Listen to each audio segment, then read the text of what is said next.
सरकार ने धान की खेती करने वाले किसानों के लिए प्रति हेक्टेयर 20,000 रुपए बोनस देने की घोषणा की है, लेकिन जिले के सैकड़ों किसानों को अब तक बोनस का पैसा नहीं मिला है। किसान संघ ने भंडारा जिला कलेक्टर को एक बयान जारी कर चेतावनी दी है कि अगर अगले 7 दिनों में बोनस का पैसा खाते में जमा नहीं किया गया तो वे जिला कलेक्टर कार्यालय के सामने सामूहिक आत्मदाह करेंगे।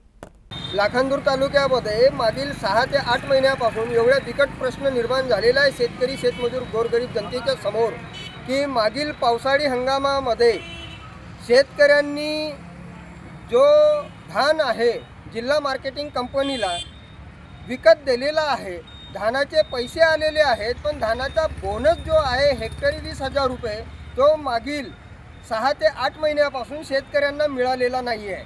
शेतकरी जिल्हा पणन अधिकाऱ्याकडे येऊ चक्रा मारून राहिले आहेत, परंतु त्यांना तारखीवर तारीख देण्यात येत आहे।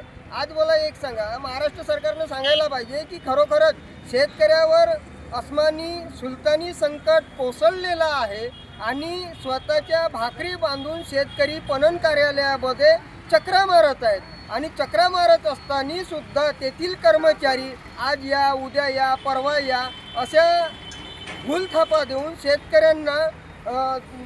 शेतकऱ्यांची दिशाभूल करत आहेत।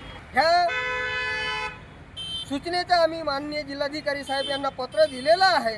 त्यामुळे सरकारने आमच्या मागण्यांकडे तात्काळ येत्या 7 दिवसामध्ये आमच्या मागण्या पूर्ण कराव्या, अन्यथा संपूर्ण लाखांदूर तालुक्यातील शेतकरी ज्यांना पावसाळी धानाचा बोनस मिळालेला नाही आहे ते असे सर्व शेतकरी जिल्हाधिकारी कार्यालयामध्ये येणाऱ्या सोमवारी आत्मदहन करतील।